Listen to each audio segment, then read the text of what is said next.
तो नमस्कार, मैं महफूज। मंगेश यादव था इसलिए इनकाउंटर किया गया।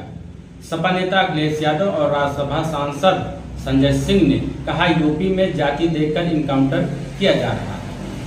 अखिलेश यादव 5 सितंबर से ही इस इनकाउंटर पर सवाल उठाए जा रहे हैं। कहा कि बाकी अपराधियों का सरेंडर कराया गया और जाति देखकर मंगेश यादव का इनकाउंटर किया गया।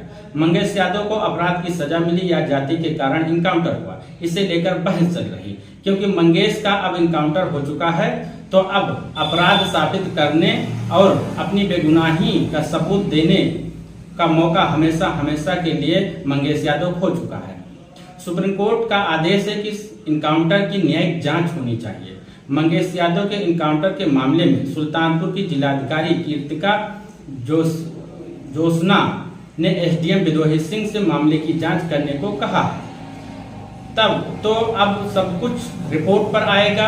एसडीएम का काम और कलम दोनों दिखेगा कि वह इस जांच को किस तरीके से अंजाम देती है ताकि इस मामले में विश्वसनीयता बहाल हो सके।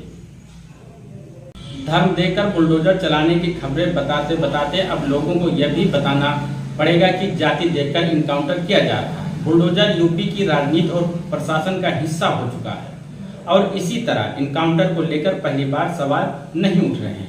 साल 2017 से ही इनकाउंटर पर सवाल उठ रहे हैं।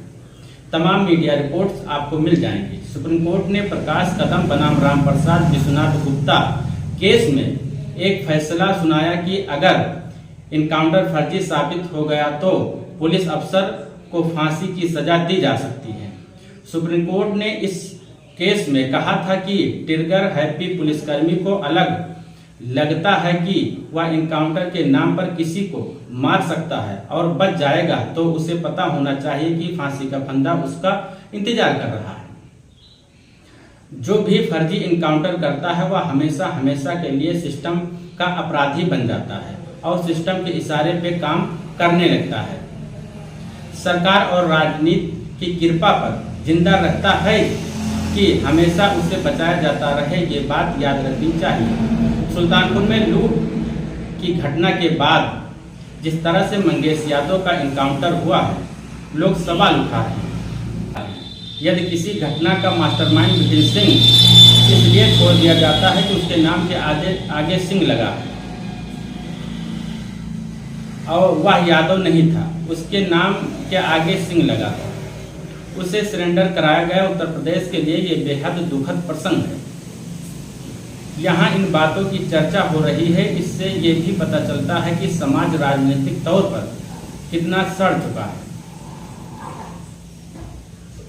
बुलडोजर और इनकाउंटर का समर्थन यहाँ के समाज को आगे भी कितना सड़ाता रहेगा।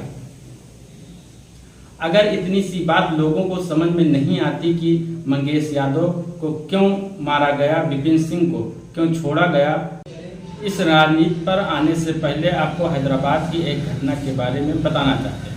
इस वीडियो को ध्यान से देखिएगा। अक्सर इनकाउंटर को फर्जी क्यों साबित होते हैं और इनकाउंटर पर क्यों संदेह करना चाहिए। वर्दी में हत्या करने से आप कानून की नज़र में तो बच जाओगे या बचा लिए जाओगे, मगर खुद की नज़र में तो हत्यारे ही बन जाओगे। आईना बता देता है कि वर्दी पहनने वाला कौन है। घर परिवार के लोग भी संदेह से देखते होंगे कि आपने किसी की हत्या तो नहीं की या कानून की रक्षा में गोली चलाई। ये बात इसलिए कह रहा हूँ कि नवंबर 2019 में हैदराबाद में एक वेटनरी डॉक्टर के साथ बलात्कार की घटना और हत्या हुई।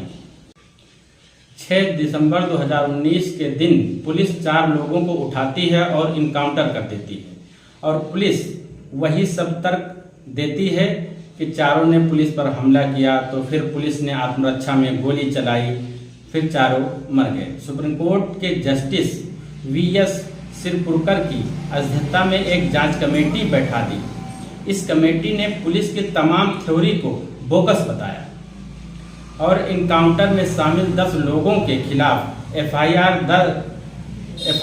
के आदेश दिए, सिफारिश भी की। सिरपुरकर आयोग ने हैदराबाद इनकाउंटर को लेकर कई सवाल पूछा। वहां पुलिस के अलावा कोई प्रत्यक्षदर्शी था या नहीं, पुलिस मैनुअल का पालन किया गया या नहीं, चारों लोगों के इनकाउंटर के बाद एफआईआर क्यों दर्ज की गई और पुलिस कर्मियों को किस तरह की चोटें आई। तेलंगाना सरकार इस इनकाउंटर के खिलाफ न्यायिक जांच क्यों नहीं शुरू की, जो कानून के हिसाब से होना चाहिए। इस इनकाउंटर में तेलंगाना पुलिस ने एक कहानी बनाई कि चारों ने असलहा छोड़ने की कोशिश की, फिर एक दूसरे के ऊपर फायर हुए, उसमें चारों मारे गए। इस तरह से ऐसे कहानी बनाई। बाद में तेलंगाना हाईकोर्ट की सिंगल जज की बेंच ने जस्टिस सिरपुरकर कमेटी की रिपोर्ट पर कार्रवाई करने से रोक लगा दी। जिस समाज में बुलडोजर और इनकाउंटर का जश्न मनाया जाता है, वह समाज काफ़ी डरावना हो जाता है। जब बिना कोर्ट कचहरी के सड़क पर इंसाफ होने लग जाए, इससे दुखद कुछ और नहीं हो सकता। सोशल मीडिया पर तरह तरह के सवाल उठ रहे हैं कि इनकाउंटर के बाद जो तस्वीर जारी की गई उसमें पुलिस के लोग चप्पल में हैं। कोई अधिकारी की जात बता रहा है तो कोई अपराधी की जात बता रहा है, कोई जूते चप्पलों की बात कर रहा है तो कोई ये भी उदाहरण दे रहा है कि एसटीएफ के अधिकारी डीके शाही की पत्नी रितु शाही बीजेपी से जुड़ी हैं और बीजेपी से महिला आयोग की अध्यक्ष बनाई गई है। मंगेश यादव के पिता ने एनकाउंटर में शामिल पुलिस वालों के खिलाफ मुकदमा दर्ज करने की मांग की है। वहीं समाजवादी पार्टी इस घटना को लेकर ट्विटर पर आक्रामक होती जा रही है। मंगेश यादव को लेकर अखिलेश यादव ने लगातार ट्वीट किए हैं।